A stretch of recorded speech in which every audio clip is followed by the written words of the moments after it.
Enter.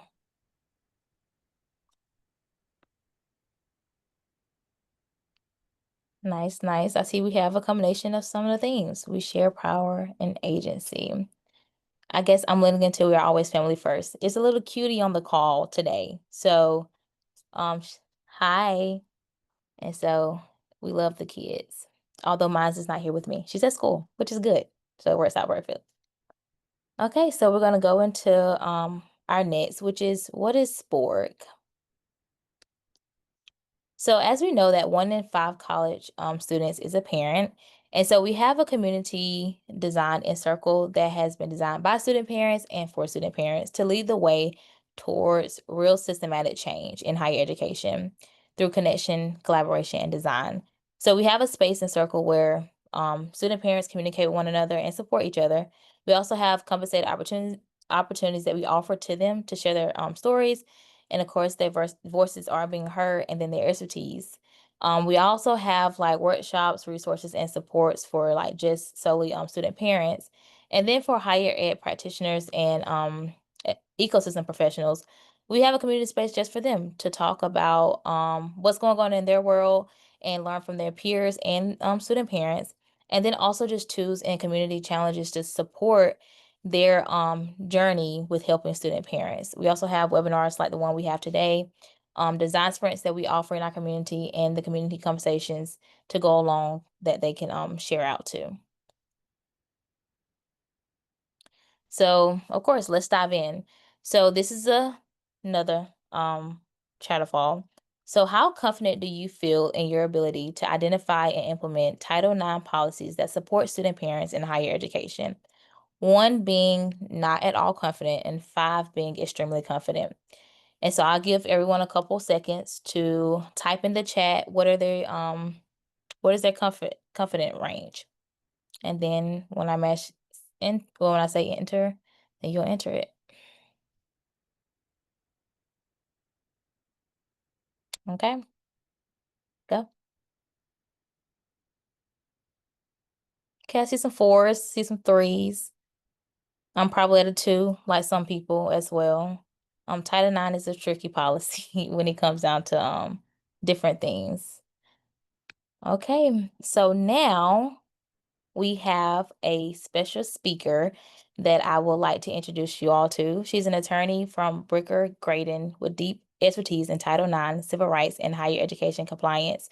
She's someone who works closely with colleges and universities to support pregnant and parenting students and build inclusive policies. So I'm excited to introduce you all to Kylie. So thank you so much for being with us today, Kylie. And now the floor is yours.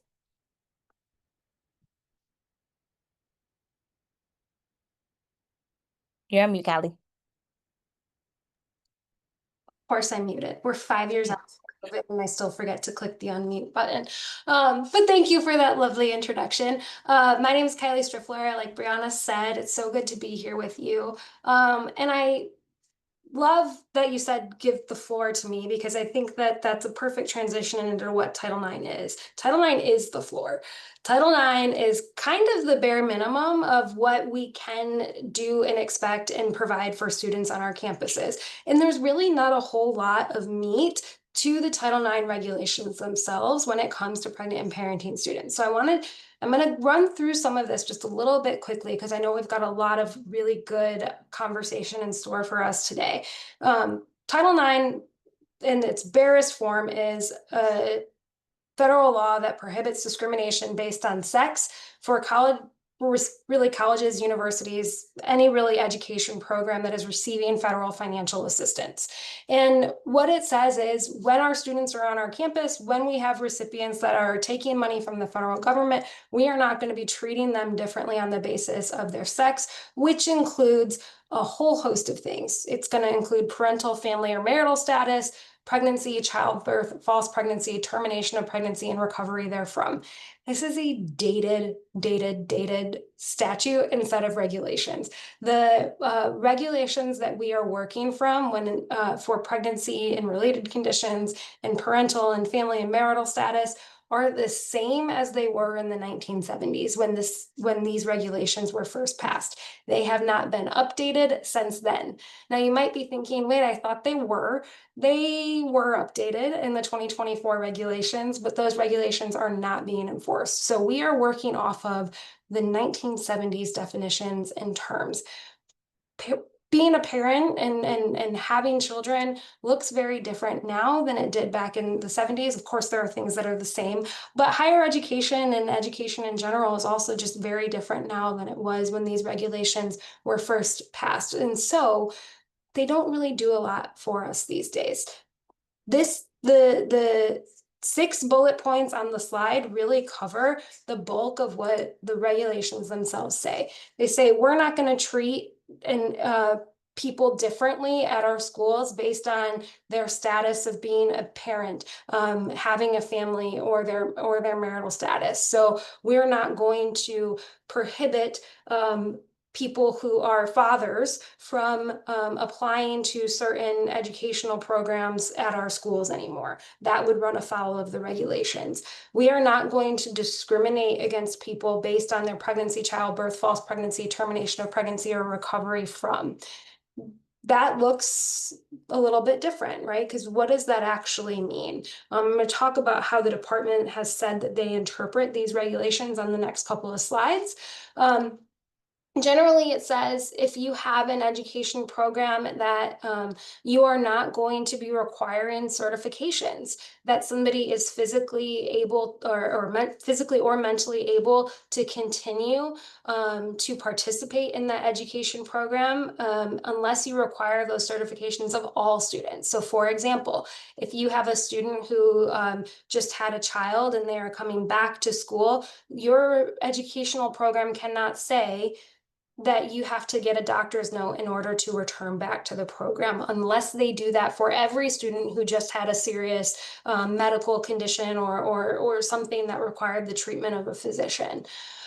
We are also not providing separate programs for students who are experiencing pregnancy, childbirth, etc., unless that is voluntary and comparable to what is being offered to all other students. So we saw this a lot or we see this a lot in the K-12 setting, where you might have like alternative education programs. Students were reporting that they were feeling pressured or forced into going to those programs, and you don't have to. Those programs have to be voluntary, and they have to be the same as what's being provided to other students. The next thing that is required from the regulations is that we have to treat those conditions the same as we would treat other temporary disabilities. But pregnancy and these conditions are not always considered disabilities. So it's not a one-to-one match. It can be really difficult to figure out how are we supposed to treat, for example, somebody who is experiencing nausea or needing to go to doctor's appointments in order to care for their pregnancy. It's not an easy match to see how are we treating those under our policies. And then the one that can be the most challenging to implement from an administrative perspective is when there are leaves of absence. So when we have somebody who is experiencing pregnancy, childbirth, or one of these other conditions, we have to give them a leave of absence for the time period that is deemed medically necessary by that student's physician, and we have to return them to the same status that they held before the leave. The reason I say this one can be one of the more complex ones to implement is because this piece of the regulation really focuses on the birthing parent who might have pregnancy or childbirth and need to recover from those conditions. And the return to the same status can be quite challenging depending on, for example, if it's somebody who's in the middle of clinicals, or depending on when in the semester the baby decided to come and that we have been working with. And this is really kind of all that Title IX has given us for protections. All of you might be thinking that doesn't do a whole lot for us, and you're right, it doesn't, because this is the floor. University policies, state laws can add to these protections, and many have. California has been doing a lot of really, really great work. Minnesota has been doing some great work here. There are Texas, I think, has some state laws that have done some work here. I'm seeing Brianna shake her head. Yeah, there are a lot of states that have individual statewide efforts that are building on this. And then there are schools in particular that are building more inclusive policies to expand on some of these protections. So that's what the regulations say. On the next slide, we're going to talk about what some of the guidance says. Because the regulations are the law, the guidance is how that law is going to be interpreted by the Department of Education. So we have two guidance documents from the Department of Education that are helpful to us. One is called the Supporting the Academic Success of Pregnant and Parenting Students pamphlet. This originally came out in the 90s, was republished during the second Obama administration, and is still good law. It is still up on Department of Education's website. It appears to still be the kind of guidance guiding the department right now. This pamphlet expanded on our understanding of what the requirements on the previous slide said. And so what some of those expansions said was, hey, we are going to interpret the non-discrimination based on pregnancy, false pregnancy, termination of pregnancy, and recovery. We're going to expand that to say, we're going to require institutions make reasonable and responsive adjustments to the education program and activity because of any of those conditions. So that could look like if you have a student who is having some mobility concerns connected to their pregnancy, maybe we're going to give them a parking pass when we might not have otherwise given them a parking pass so that they can access their classes just a little bit easier. Maybe we are going to, for a student who has just been told that they need to take bed rest, maybe we are going to provide them the ability to remote into those classes now. So reasonable and responsive adjustments is what we're looking at there. And then we also got, they built on that to say, we're also going to require institutions to excuse absences that are related to pregnancy and then allow students to make up the work that they missed because of pregnancy, childbirth, false pregnancy, etc. When those things occurred and were directly connected to one of those conditions. So we got a little bit of an expansion. That pamphlet is excellent. And then the kind of third sub bullet point is not really a sub bullet point, but it is just a fact sheet that was pushed out a couple of years ago that really just summarizes the regulations. In my opinion, I don't think it adds much substantive understanding of what the new requirement is, but it is helpful and it's good to kind of have on hand for your students if they've got any questions about it. So that's what the guidance says. It builds on those very scant regulations. And then I think we can go on to the next slide. So some of the questions that are unanswered by the Title IX regulations are, what does this mean for parenting students? So when the thing that we are asking for support for is not directly connected to pregnancy, childbirth, false pregnancy, and recovery, what does that mean? Where is the requirement for an institution to provide reasonable and responsive adjustments? What about the non-birthing parent? Because the way that the pregnancy, childbirth, false pregnancy, and recovery is interpreted is it's really connected to the person who is birthing the child. And so that's another ambiguity in the regulations. Similarly, sometimes the birthing parent recovers very, very quickly from pregnancy, but baby does not. Maybe baby comes a little too early and is in the hospital or in the NICU, and parents need to take some time to care for baby. What policy steps in to protect there? And then what happens when the institution doesn't have a robust policy to help protect these? Where do our student rights come in from? Those are some ambiguities. And we can go to the next slide. These are just some lessons from the past, from prior Office for Civil Rights resolution agreements, some additional understandings of what the obligations are. These are not law. These are just how other institutions have gotten in trouble with OCR in the past and kind of what the takeaway, what the lesson learned from that was. Many of these schools could have, pushed a little harder. Maybe they did. Maybe we don't have all of the facts, but this is what OCR has dinged people for in the past. One is when a Title IX coordinator provided modification but did not effectively implement them. They weren't available to the student, they weren't available to the faculty member. The school got dinged because the Title IX coordinator didn't take a more active role. In the next case, a student needed to take a leave of absence and they were not really permitted to in an effective way. And so the school ended up having it related to clinicals. And the school ended up saying, all right, we were going to basically just push pause where the student left and press play when they began. They were given the opportunity to start the semester over, but they weren't required to make up any of the work that they had previously missed. And then finally, we from Salt Lake Community College, there is an expectation that the process is interactive. I'll tell you about the interactive process on the next slide here. But we needed to promptly respond to requests, excuse absences that were related to pregnancy and related conditions, and document the effort that you went through to work with that student and provide support. And so on the next slide, we can talk about the interactive process.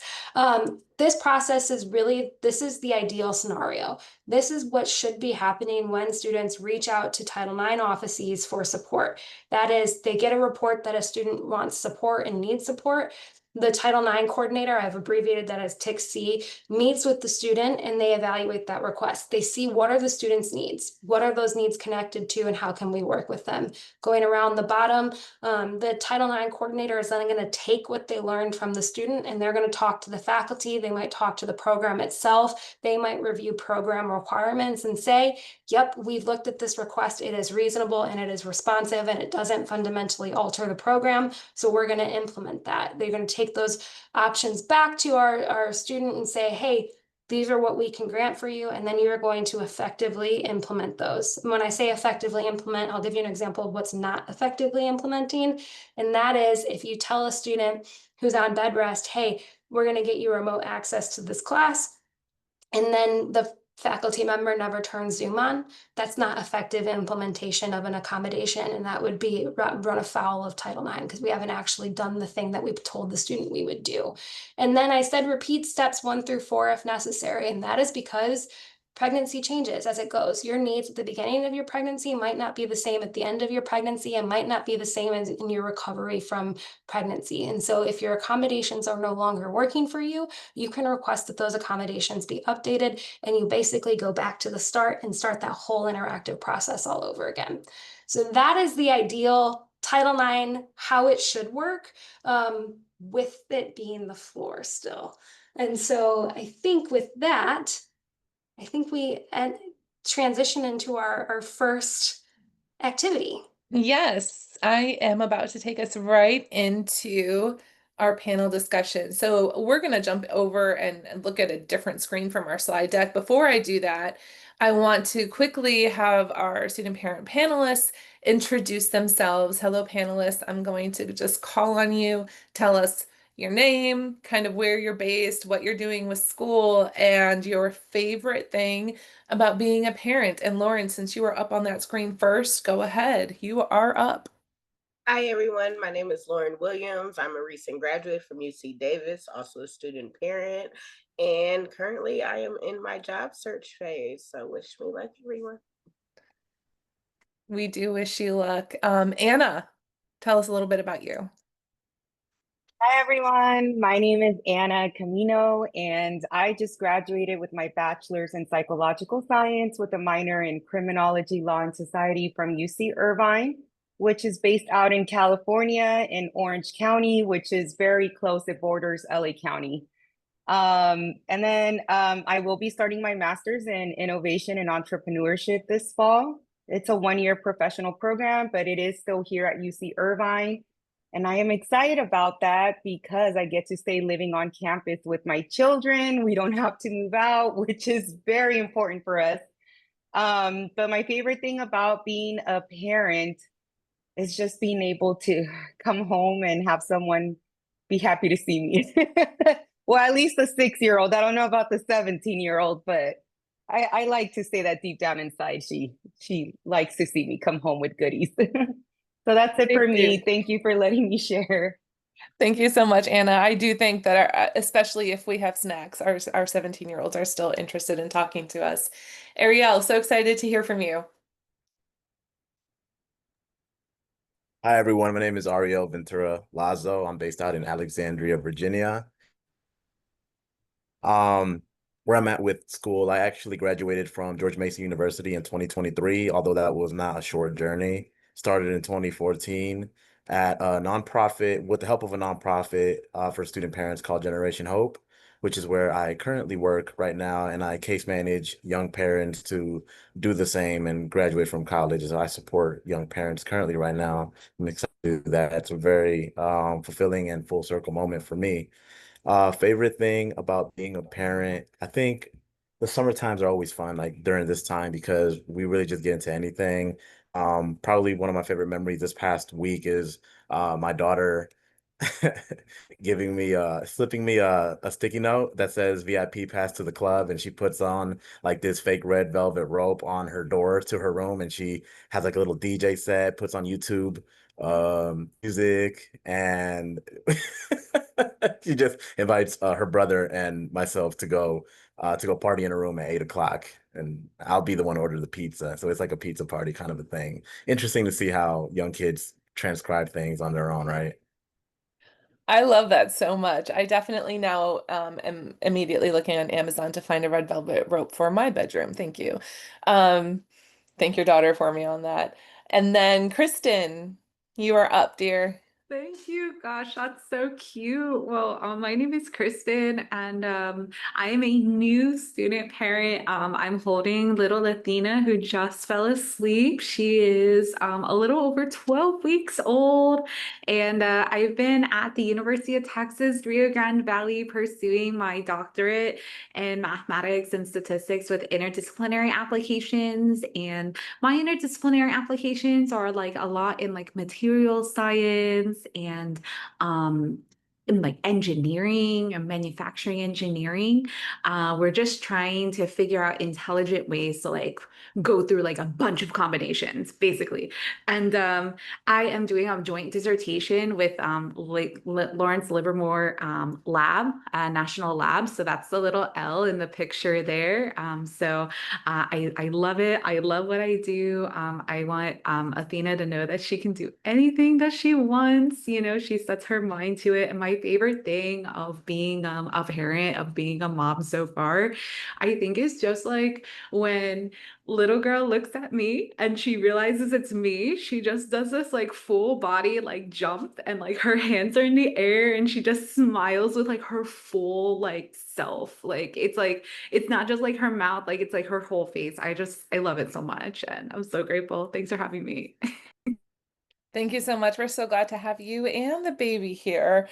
Um, we're going to do a quick shift. Everyone who's on the call with me who thought we were going to do ecosystem mapping, we are not. We're going to jump right into the breakout rooms. I want to start those conversations. So I am going to take a second and just kind of level set breakout rooms for us. Each of these amazing student parents is going to be leading a discussion around one of three scenarios. Now you will all get the link to this board and you will be able to see and read through. This ecosystem map is really derived from all of the experiences that we've heard from student parents. So you'll be able to come back, play with this, read it, see it, but I want us to jump right into the convo. So we have three different parenting learner scenarios. First one has to do with a student parent dad who's dealing with a faculty member's policy around missed work. Our second parenting learner scenario is around someone who became pregnant as a doctoral student. I believe that person is Kristen. This was actually from Kristen's story, but all of the scenarios that you see all over this board are all directly from student parents, whether it came from our own listening or our partner's research. And that is her story of trying to get some accommodations while she was pregnant. That's scenario two. And then scenario three is around a coding boot camp where there was a policy that if you received your employment within 90 days, you got a tuition reimbursement. This particular student gave birth within those 90 days and was not able to get an employment and was denied the refund on her tuition. So we're going to have Anna and Lauren in that Nope. Anna is going to be in the parenting learner room for number 3. Um, I do not remember who is doing. I know Ariel is doing scenario 1. Who's doing scenario 2? Kristen. Okay, there we go. So we're just going to open up the rooms and you can jump in. The student parent is going to lead you through the discussion, and then we'll come back and share out what each room is able to talk about. Yeah, that's it. Teams, friends. I don't know how to do breakout rooms. Someone else has to do it. There we go. Yay.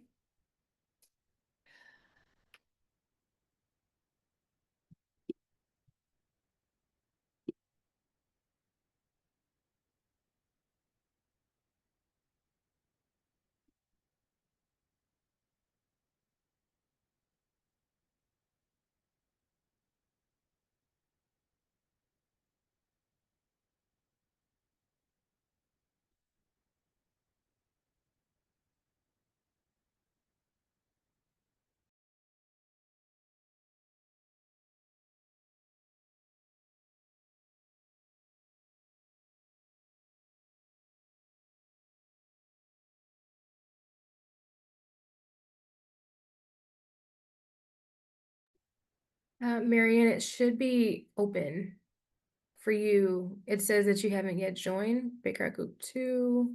Jessica, same to you. Are you able to join?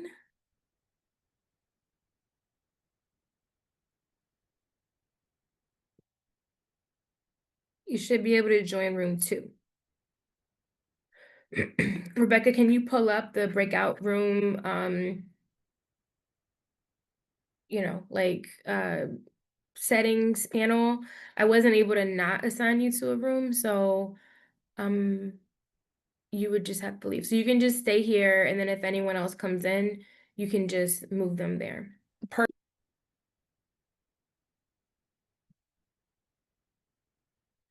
All right. I'm sure y'all had a wonderful time. I'm actually going to hand the show over to Camille to facilitate. And that's, yeah, bye. I'll talk to you in a minute. Awesome. Was anybody else cut off mid-conversation? Having some great conversations. I see some head nods here. Well, we're gonna just take a minute, and like 1 minute means 1 minute, to share out what you all talked about in your discussions. And so we have 3 different scenarios. So we'd like one person from each group to just talk about the policy solution that your group landed on to address the problem. Just group 1 want to go first? Let's just have our student parents jump in. Or that would be Ariel for that group.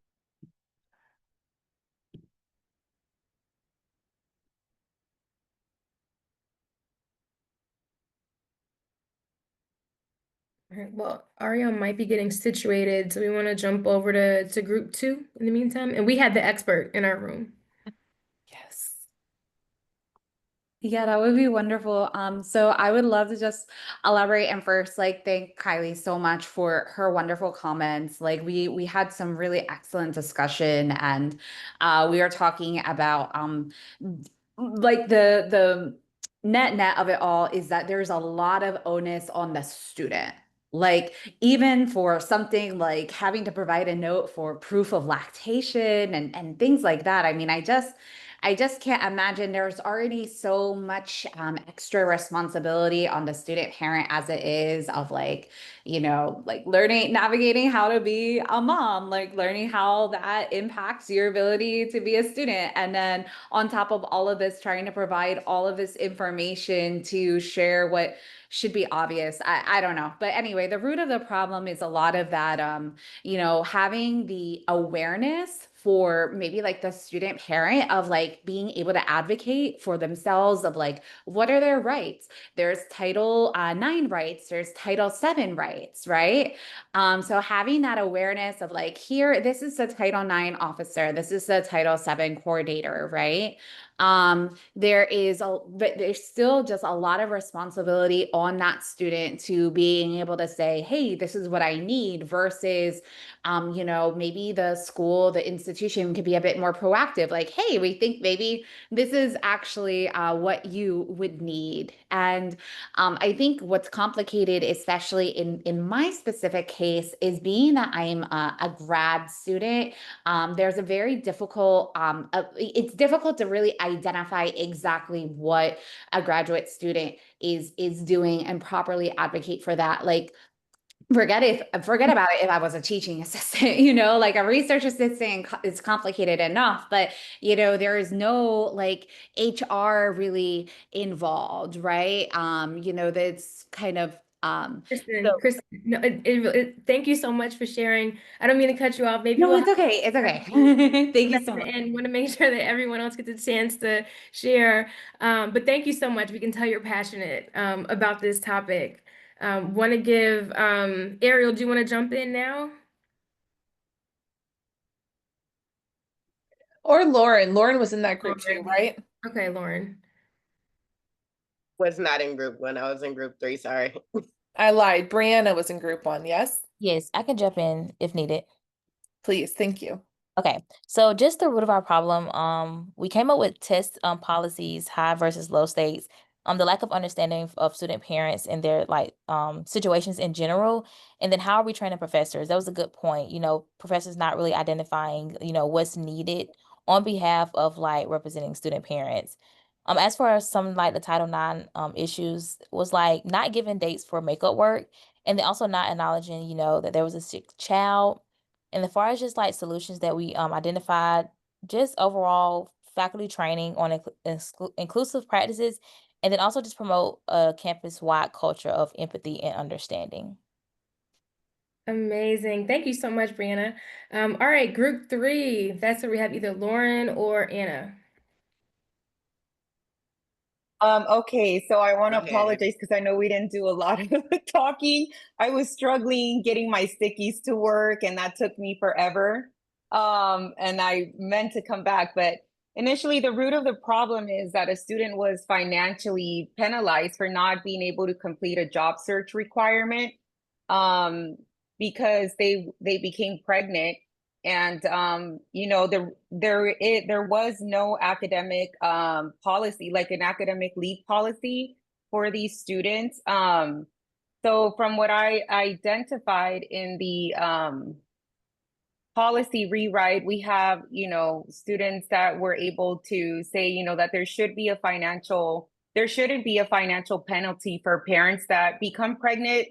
They don't have any control of how long it's going to take for them to recover and complete the job search, and then have exception process clauses. So an example, if XYZ arises, a person can petition for an exception. Lauren, I don't know if you want to read the last 2 that are on there since we were on there, or you want me to just finish them out too? It's just the top 2 Oh yeah, on the policy rewrite. Yeah, I think they were all around the same things. Actually, mine's is the yellow ones because the stickies wasn't working for me as well. But it says all refunds will be issued to students who complete the job placement in the event of a medical emergency. Time will be allotted for completion of the process, and rewrite policy to exclude an exception. So basically, everyone had the same idea that there should be an exception clause within that directly meets the needs of these student parents. Yeah, I also want to touch on, I do like that Lauren did put on there that there should be a refund for students that can't complete it because of becoming pregnant. So that was pretty good. I didn't even think about that. That's awesome. These are all such great ideas. Thank you all so much for sharing. That was a great exercise, and you all will get the board and be able to read what everyone wrote and think about these solutions. All right, so now we have a special Q&A with Kylie. We're going to jump into some questions that were surfaced from the community. We have questions from student parents, higher ed professionals, and community advocates. So Kylie, are you ready for some rapid fire questions from the community? I'm ready. All right, It's not legal advice, though. I'm not your lawyer today. I was gonna say free legal advice. All right. So, first question, who can best helps me get accommodations or support as a student parent? And is there someone specific I should talk to? This is from a student. Yes, always go to the Title IX coordinator first. That should be your first step. If you are having, because every school is going to have a Title IX coordinator. If they are receiving federal funding, they have to. If they don't, that's a problem. We could tell OCR on them. But your first step should always be to go to your Title IX coordinator. And if you're getting barriers from there, then you have some other options. But step one, Title IX coordinator. Amazing. Thank you so much. And so speaking of Title IX coordinators, this is a question from a higher ed professional. What exactly are our responsibilities under Title IX when a student tells us they're parenting or pregnant? Great question. So I'm going to answer it in two parts. Part number one is be supportive of your student. That's, you think your job as a faculty member is to deliver course content, but it is also to take a whole person and run them through an educational program as a whole human and give them the support that they need there. The practical answer is the Title IX regulations, as they currently exist using the 2020 regulations, don't actually impose any like direct obligation to you to be like, all right, now I'm going to do X, Y, and Z. The 2024 regulations have built in a requirement that a Title IX coordinator or that their faculty member does two things. Thing number one is say, hey, you have a Title IX coordinator. Here's their contact information. Thing number two that they were supposed to say is this is what your Title IX coordinator can do for you. That requirement does not exist in the current regulations, but it is best practice. And so when I'm training people and I'm training institutions, I am saying have your faculty members have a QR code with the contact information for the Title IX coordinator, with a QR code that scans them to an FAQ page for student parents. But as it is right now, your responsibility is to, in my opinion, though it's not written down in the law, is to say, here's your Title IX coordinator's contact information. I encourage you to work with them. Amazing. Thank you. Such great information. All right, we're jumping into the next question. This is from a community advocate. What are some common ways that schools fall short in supporting pregnant and parenting students, even if they're technically complying? I think this came up through every single one of the like pitfalls on the mirror. I'll go back. We can go back and double check. But a lack of a lack of outward awareness programs, right? So a Title IX office might be meeting the bare minimum by working directly with a student when a student comes to them, but they might not be training their faculty members. And so your Title IX office might be putting accommodations in place that the faculty members are like, I don't need to do this. The student isn't doing what they need to be doing in class, so I'm going to fail them on this assignment. And so I think there's a lot of like effort at the top from Title IX to get the information out there, and then failure as it trickles down because of a lack of education. I think that's the way that they're failing. Now, the question is, are they actually complying with Title IX if they're not training and advocating? Probably not. And I think that even this OCR would say that because this OCR did say that in the past iteration of it. That's just a way that I've seen some failures. Wow, that's a great point. All right, next question from a student parent. When I was pregnant, my professors let me make up the work that I missed, but now that my baby's here, I'm staying up all night and told that's not an excuse. Am I still protected? This one's hard. As the Title IX regulations are currently written, my question would be, would this fit under recovery therefrom? So remember, the non-discrimination applies to pregnancy, childbirth, false pregnancy, termination of pregnancy, and recovery therefrom. And so I think that there's a pretty good argument that the kind of recovery from having a baby is a lot more than just okay, you've delivered the baby and your like actual physical body is healed, but you still have other things that you're working with. So it could be. I have questions.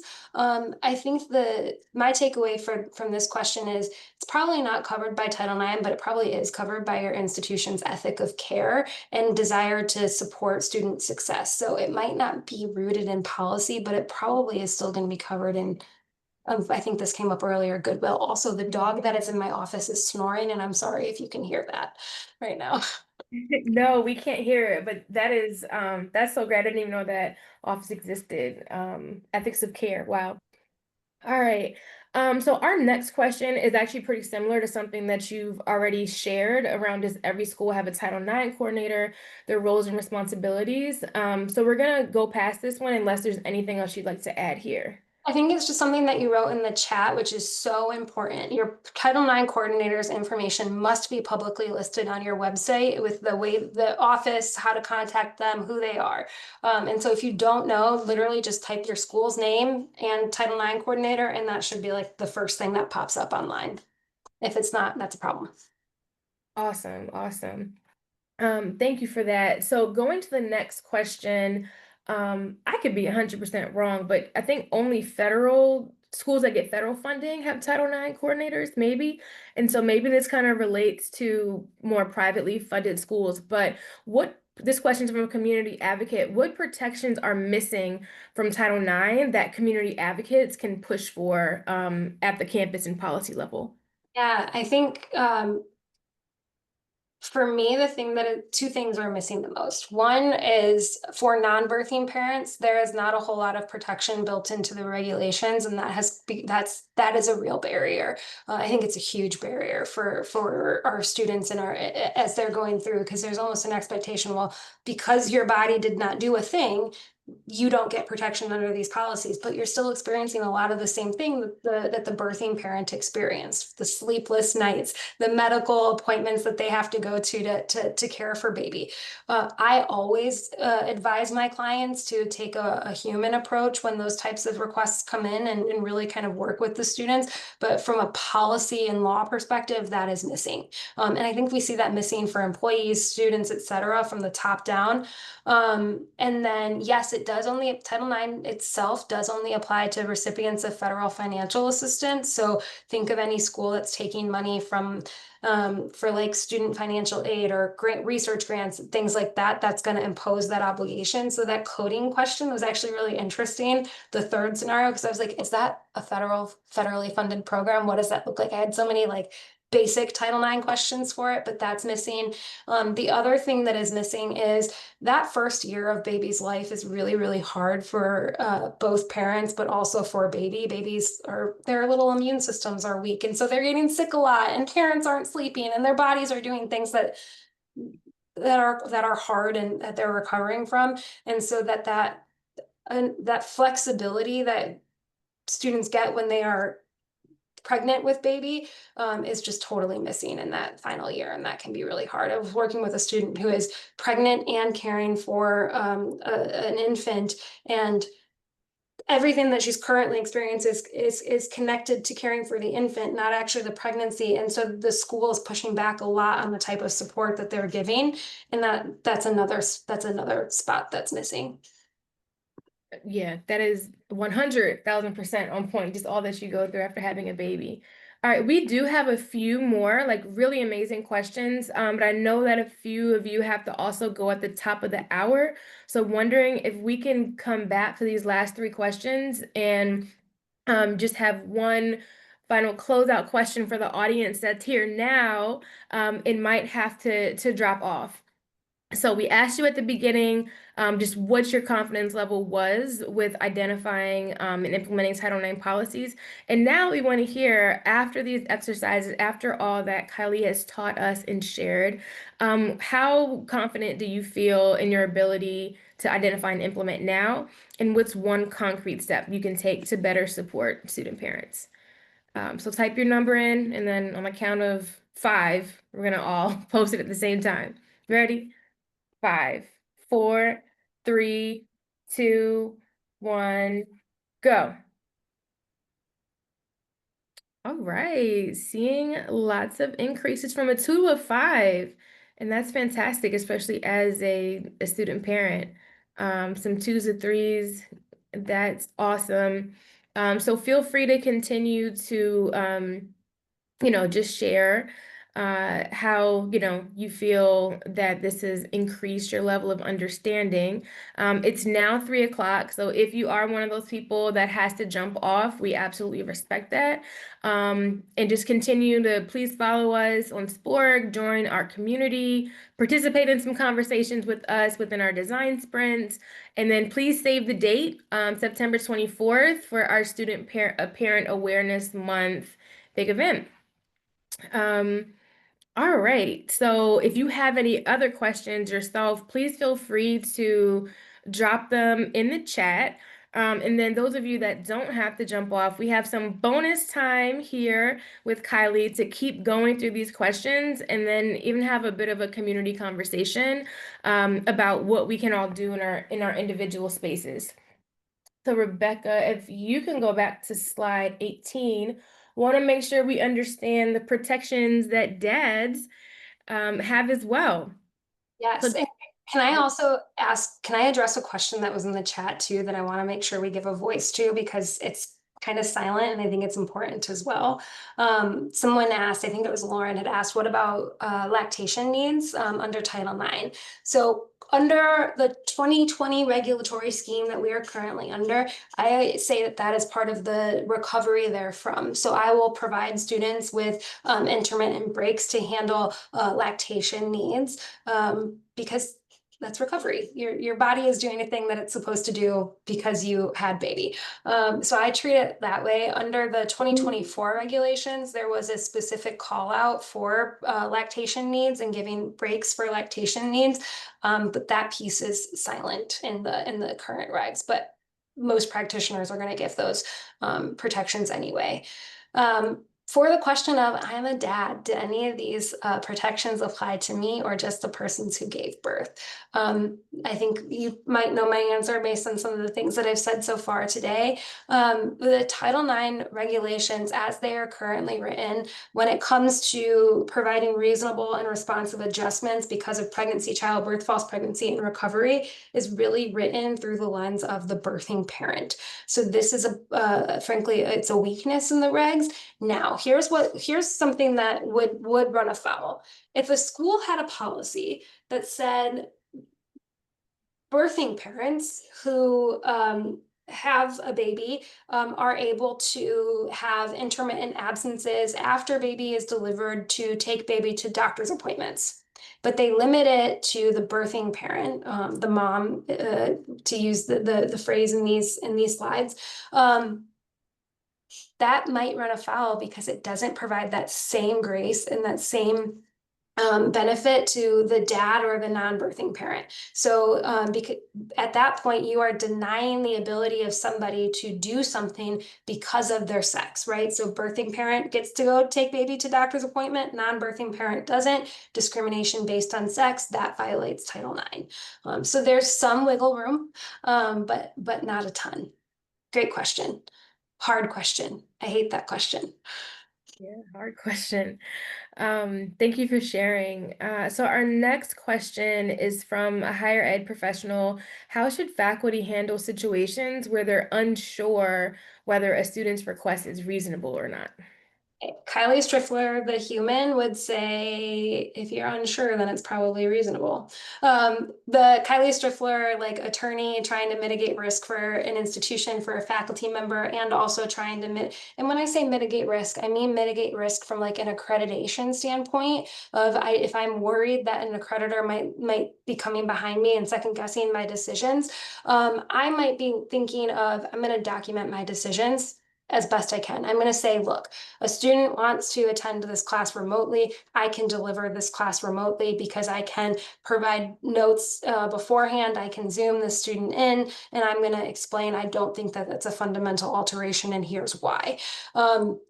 They could also be tapping into their department chair or the dean of their college if they are not sure, and they should be having a very frank conversation. What's the benefit to this accommodation? What's the drawback to this accommodation? Are we still able to deliver on the pedagogical the course objectives? Why or why not? And so we're really going to be walking through a full analysis of here's what the course requires.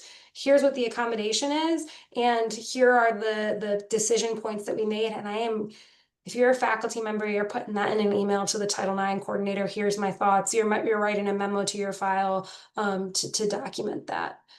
But Kylie Stryffeler would say err on the side of giving the accommodation because that's the right thing to do. Lean into that humanity. That's a great point. And thank you for that. And then our last question is from a community advocate.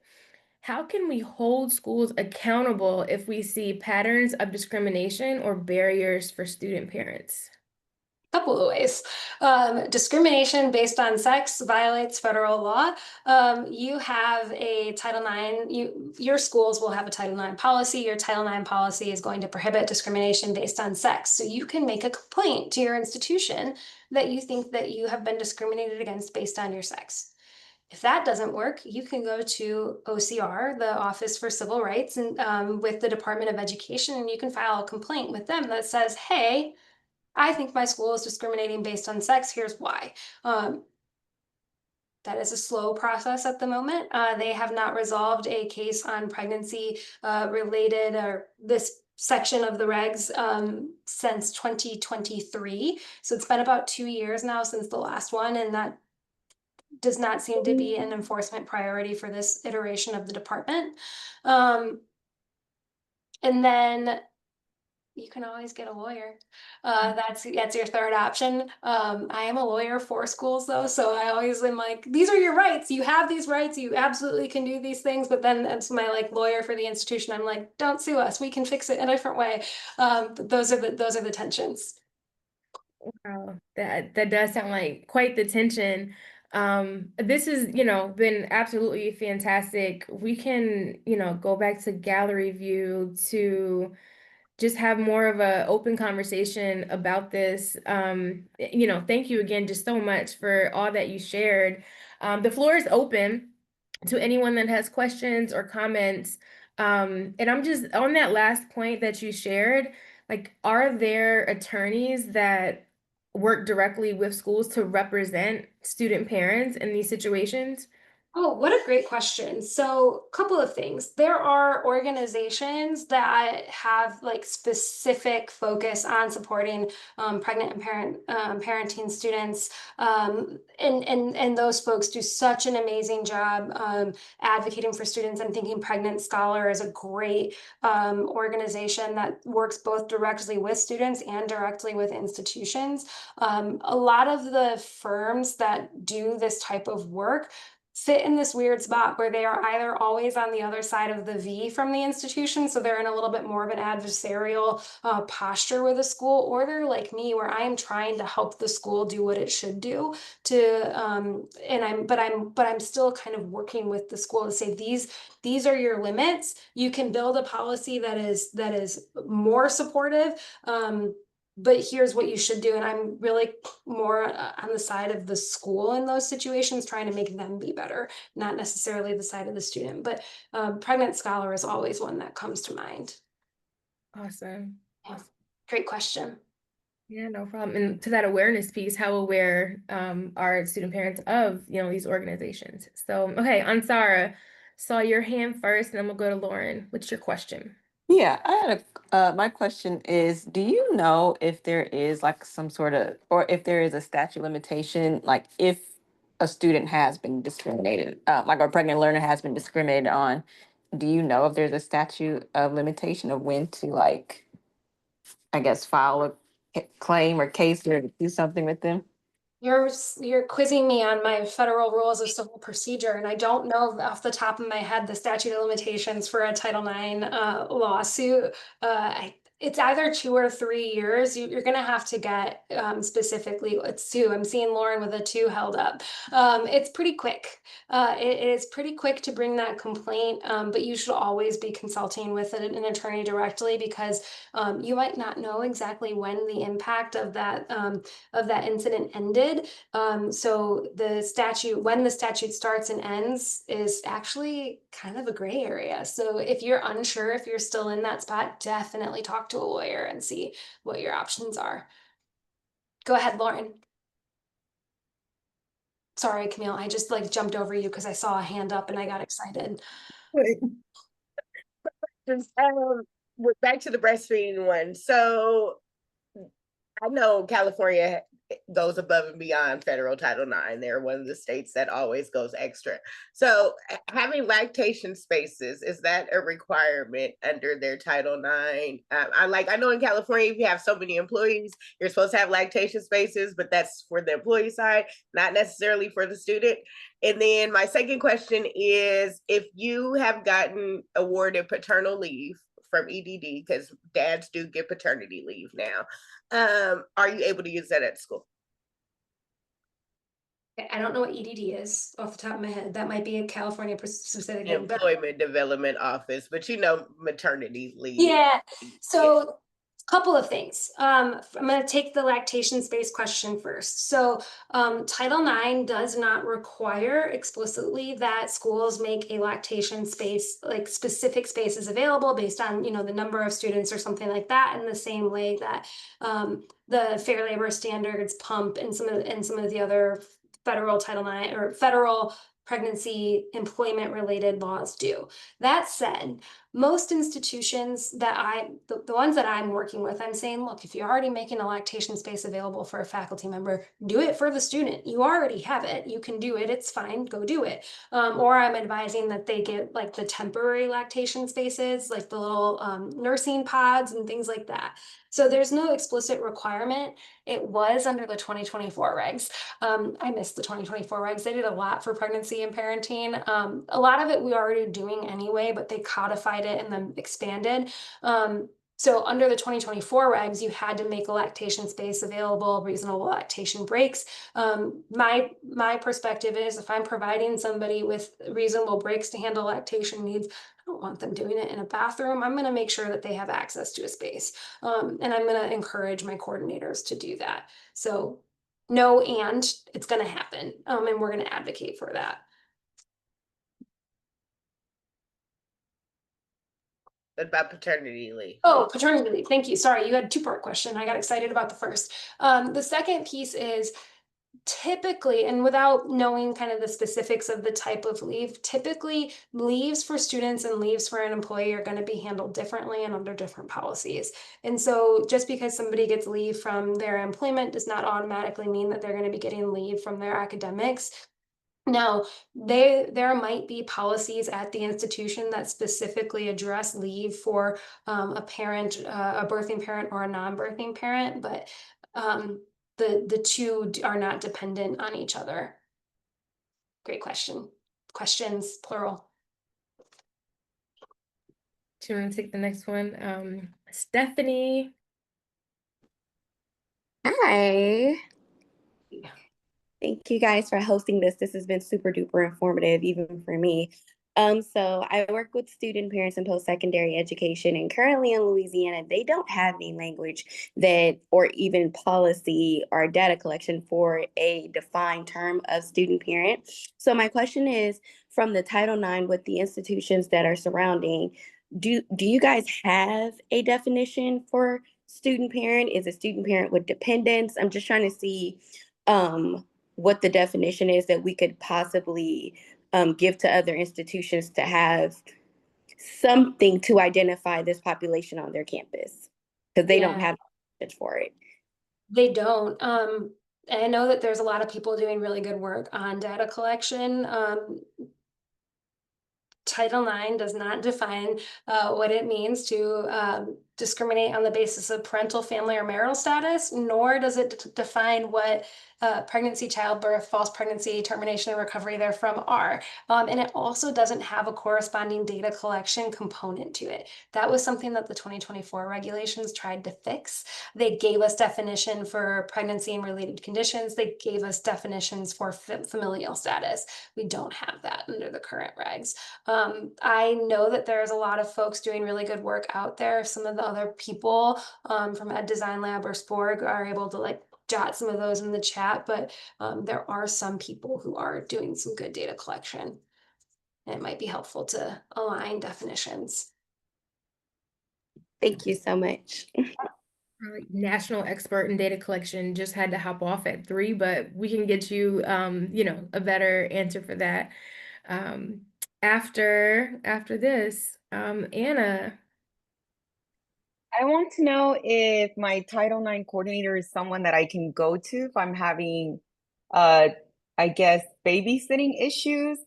In particular, when I start my master's program, you know, usually when you're in your undergrad, you can pick and choose your own classes, which obviously as a parent, that helps. Like I might want to take a class in the evening, but I can't. So I'm going to opt for another one because, you know, I have my kids. But when you go into your master's program, they just automatically put you in the classes because you're going in with the cohort. And I just happen to have to be in class from like, you know, after 6, and my daycare is only up until 6. And I just, you know, I'm kind of like panicking a little bit. And I'm just like, what am I going to do? Oh gosh, that is so the cohort components of education can be some of the hardest for coordinators to work with, for Title IX coordinators to work with to give accommodations because everything is very lockstep, right? And so that can be a big challenge.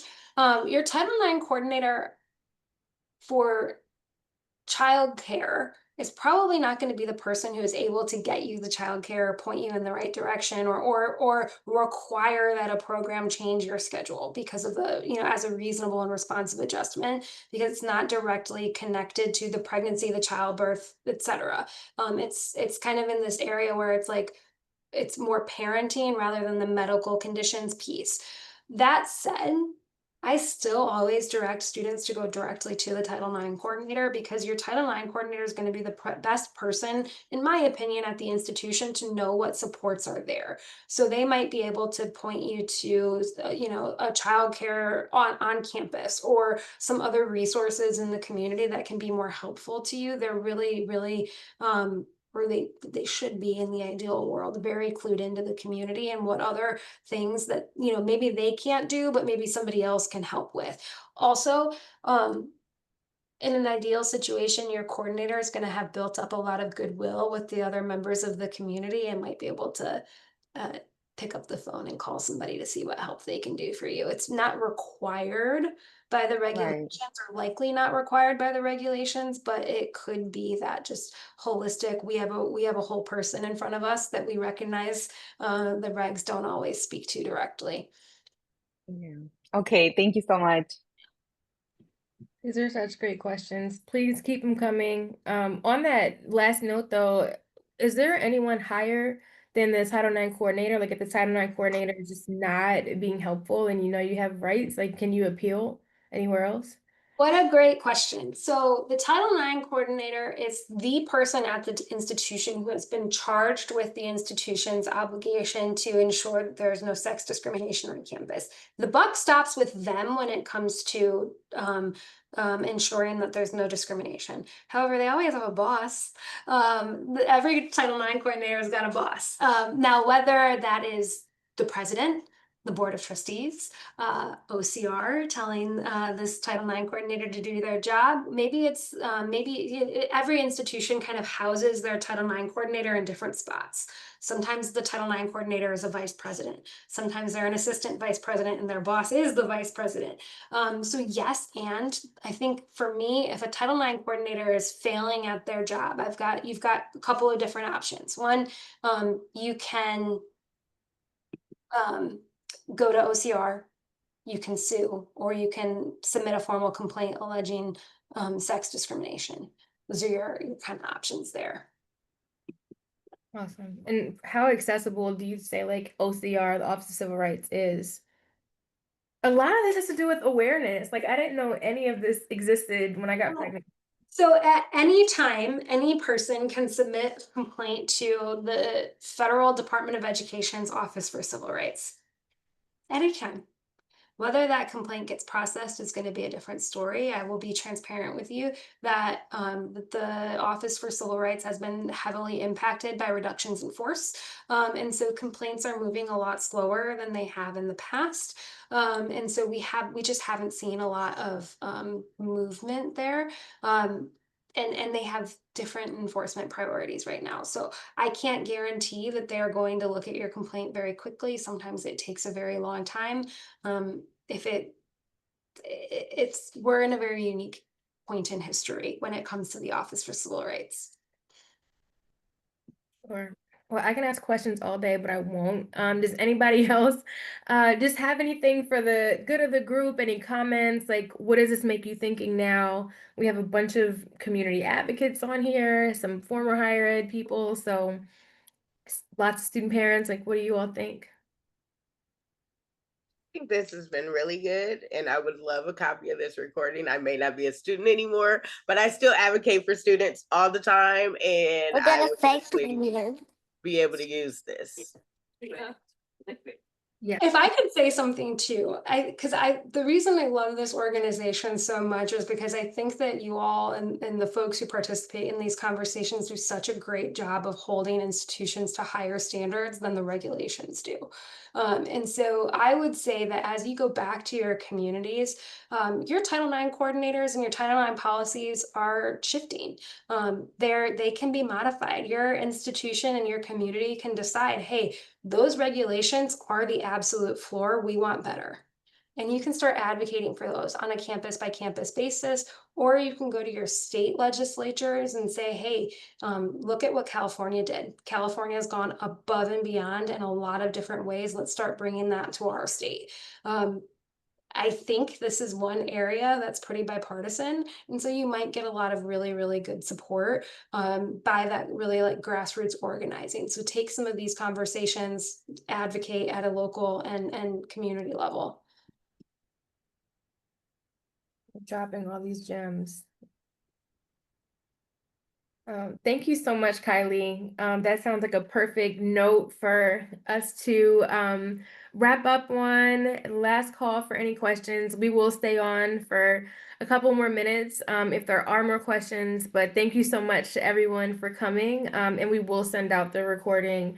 And Kylie, if it's okay with you, we can use the transcript to provide some answers to questions. Absolutely. Yeah. And if you want, I'd like to read those just to make sure I said the right thing in the moment. I think I did, but I always like to, if we're going to write them up, I'd like to put some eyes on them. Absolutely. Thank you so much again.